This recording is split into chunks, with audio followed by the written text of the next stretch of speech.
He tried to hurt Social Security years ago.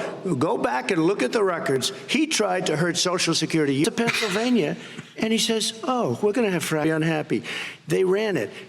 Premiums are down. Everything's down. Here's the problem. Being in Air Force Two, number one. Number two, there's a very strong email talking about your family wanting to make $10 million a year for introductions. President Trump on China policy. That's what it was. It was opened it was closed in 2015, I believe. And then I decided, because I was thinking about doing a deal in China like millions of other people. I was thinking about it, and I decided I'm not going to do it. Didn't like it. I decided not to do it. Had an account open, and I closed it. Okay. Excuse me. And then, unlike him, we get some of it, and you do live very well. You have houses all over the place. You live very well. All right, gentlemen, let me just ask some questions about... You do. I don't make money from Ukraine. You do. I don't make money from Russia. You made $3.5 million, Joe, and your son gave you... They even have a statement that there has been nobody tougher to Russia between the sanctions. Nobody tougher than me on Russia. Between the sanctions, you got $3.5 million. Your family got $3.5 million. And, you know, someday, Joe, I could raise so much more money as president and as somebody that knows most of those people. I could call the heads of Wall Street, the heads of every company in America. I would blow away every record, but I don't want to do that because it puts me in a bad position.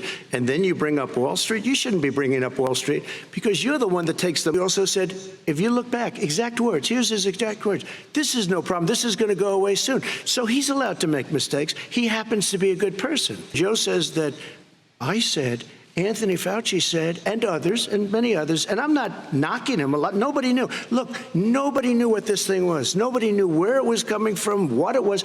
We've learned a lot.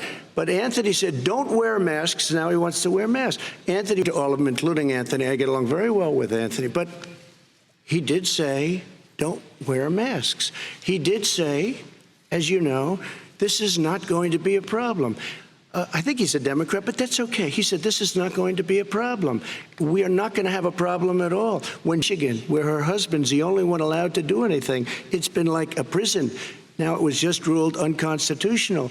Take a look at North Carolina. They're having spikes, and they've been closed, and they're getting killed financially. We can't let that happen. So many years, I loved it. It was vibrant. It's dying. Everyone's leaving New York. Take a look at what New York has done in terms of turning the curve down in terms of the number of people dying. And I don't look at this in terms of the way he does. Blue states and red states. They're all the United States. And look at the states that are having such a spike in the coronavirus. They're the red states. They're the states in the Midwest. They're the states in the upper Midwest. That's where the spike is occurring significantly. But they're all Americans. They're all Americans. And what we have to do is say, wear these masks, number one.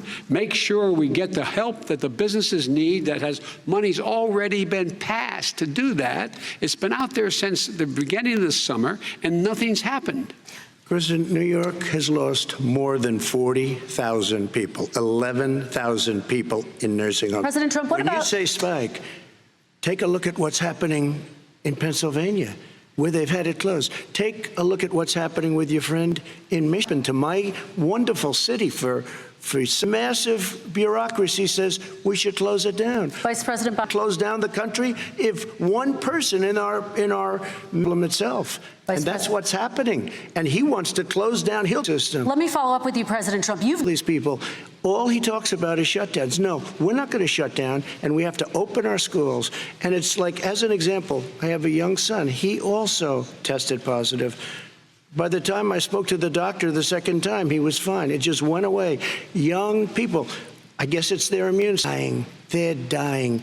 And he supports all he does is talk about shutdowns. But forget about him. His Democrat governors, Cuomo in New York, you look at what's going on. I shouldn't have closed. And that went on for months. Nancy Pelosi said the same thing. She was dancing on the streets in Chinatown in San Francisco. But when I closed, he said, this is a terrible thing. You're xenophobic. I think he called me racist even. Let me talk about your two... Excuse me, I take full responsibility. It's not my fault that he came here. It's China's fault. And you know what? It's not Joe's fault that he came here either. It's China's fault. They kept it from going into the rest of China for the most part, but they didn't keep it. But he has this thing about living in a basement. People can't do that. By the way, I, as the president, couldn't do that. I'd love to put myself in the basement or in a beautiful room in the White House and go away for a year and a half until learning to live with it. We have no choice. We can't lock ourselves up in a basement like Joe does. He has the ability to lock 1,000 people would be dead right now. But he didn't move quicker. He was months behind me, many months behind me. And frankly, he ran the H1N1 swine flu, and it was a total disaster, far less lethal. But it was a total of time, and I got better very fast, or I wouldn't be here tonight.